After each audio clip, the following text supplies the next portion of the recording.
Hi guys, today we are going to see friction.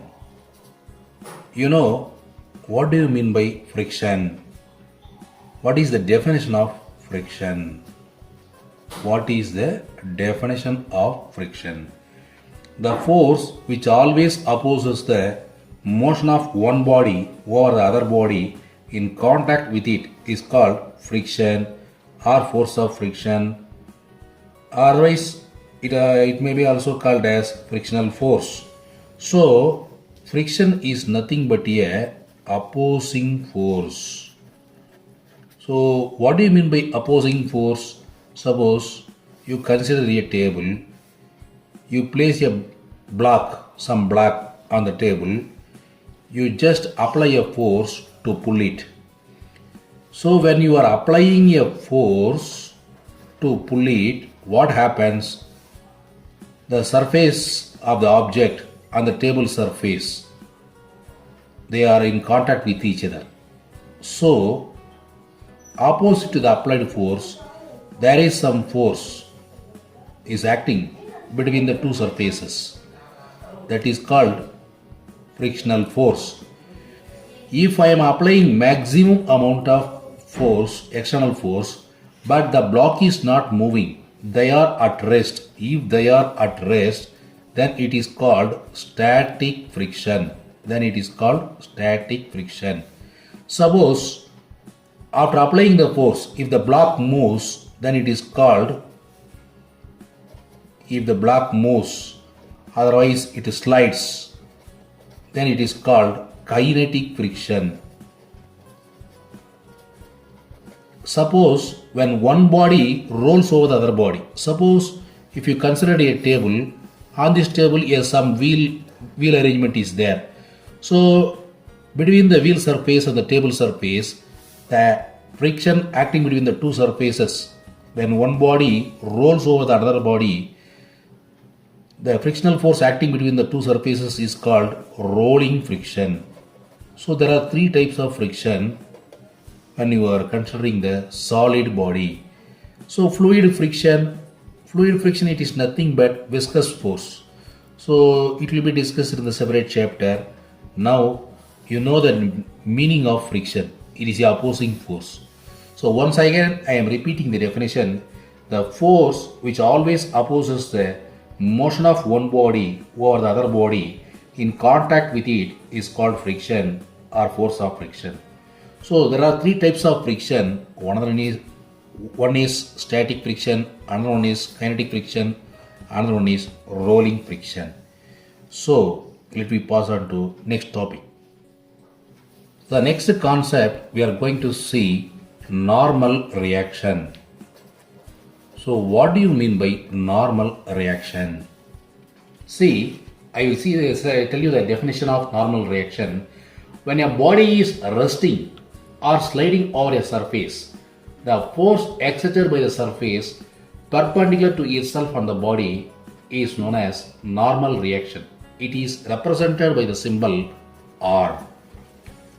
Now I will explain how the normal reaction acts in the horizontal plane, and also we can see how the normal reaction acts on an inclined plane.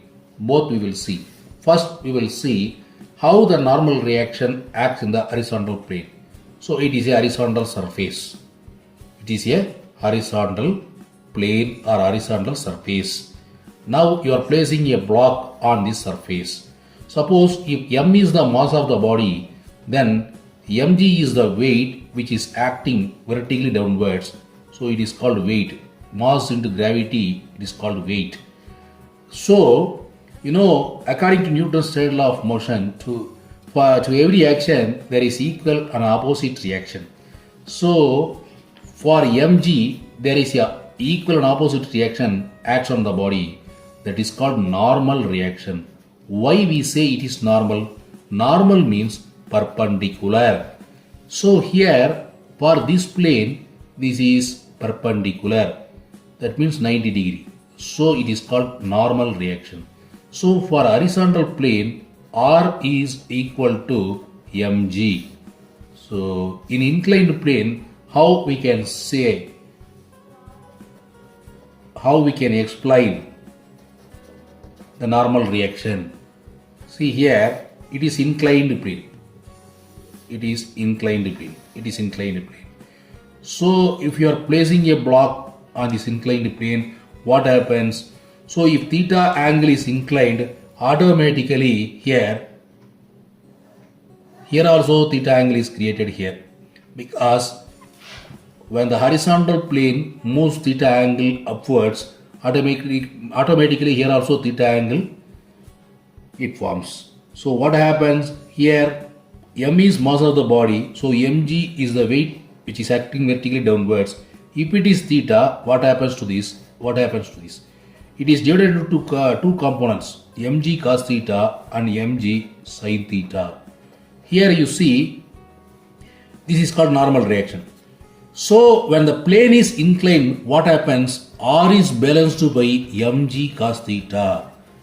R is balanced by mg cos theta. So the normal reaction R is equal to mg cos theta in an inclined plane, but R is equal to mg only in the horizontal plane. These are all the two concepts of normal reaction. And one more thing I want to explain here.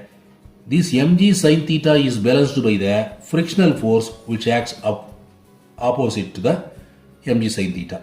Suppose if the block is in equilibrium condition, Fs is balanced by mg sin theta. Whenever the mg sin theta is greater than the frictional force, the body will slide down. That means if theta increases, the body will slide down. That is the meaning here. So this will be utilized in the forthcoming topics. So now you understand, for the horizontal plane R is balanced by mg, for the inclined plane R is balanced by mg cos theta. So these are the two important concepts in the normal reaction. Next topic we are going to see laws of friction. See, first law, it indicates the definition of friction. You know, the force which always opposes the motion of one body over the other body in contact with it is called friction. So from the definition, law 1, first law, how it is described. Friction opposes the relative motion between the two surfaces in contact. Friction opposes the relative motion between the two surfaces in contact. That means if two surfaces in contact, one body is fixed and another body is moving on the fixed surface, then it is called relative motion. So when one body moves over the other body, so the friction acting between the two surfaces is called a opposing force. The same thing here explained as friction opposes the relative motion between the two surfaces in contact. Number 2, friction and area of contact, they are independent. So how we are defining the second law? Friction is independent of area of contact between the two surfaces. That means whatever may be the size of the object, however you are placing in lengthwise or breadthwise, whatever it may be, friction does not depend on area of contact, because however in whatever may be the angle, whatever may be the pattern you are placing the object, the weight of the body will not change.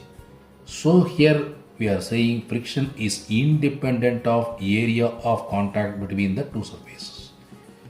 Law 3, friction depends on nature of the material and the lubricants you are using in between the two surfaces. So law 3 can be defined, friction between two bodies depends upon the nature of the surface in contact and lubricant in between the surfaces. So in what surface the body is moving, whether it is glass surface or tile surface, ordinary floor surface. So depending on the nature of the surface, the friction may vary. The friction may depend. And also the lubricant you are using in between the two surfaces.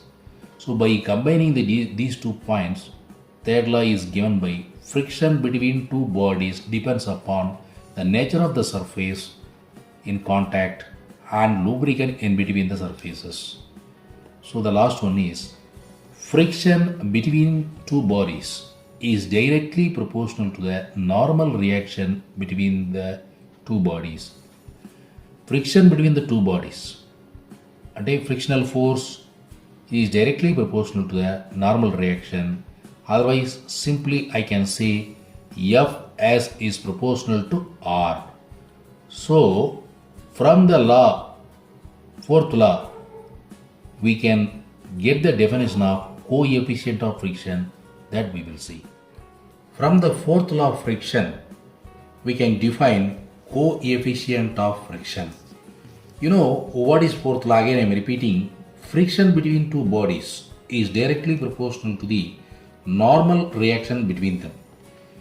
Friction between the two bodies is directly proportional to normal reaction between the two surfaces. So friction F symbol is proportional to R. R is normal reaction. F, when you eliminate the proportionality symbol, it should be followed by equal symbol. Equal symbol, it should be replaced by equal symbol followed by a constant. That constant we are writing mu. So F is equal to mu into R. You know, mu is equal to F by R. So F is force of friction, R is normal reaction. So we can also define what is coefficient of friction.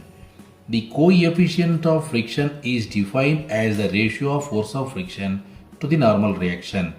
So mu is called coefficient of friction, F is called force of friction, R is normal reaction. So it has no units and dimensions because force of friction is also a force, normal reaction also a force. So if you substitute the units and dimensional formula for force, they get cancelled. So it has no units and dimensions. It is different for different pairs of surfaces. So coefficient of friction is not same for all surfaces. It differs from surface to surface. It can be equal to R less than or greater than unity.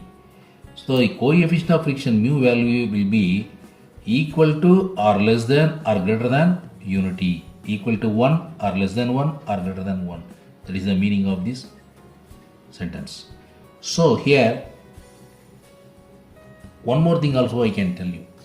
If they ask coefficient of static friction, you have to replace mu by mu s and F by Fs, because Fs means static friction, mu s means coefficient of static friction. Suppose if they ask kinetic friction, you have to write mu k is equal to Fk by R. If they ask the rolling friction, mu r is equal to Fr by R. So the words only change. So the general definition of coefficient of friction is defined as the ratio of force of friction to normal reaction. If it is static, you have to say force of static friction to normal reaction. If it is kinetic, you have to say force of kinetic friction to normal reaction. If it is rolling, you have to say force of rolling friction to normal reaction.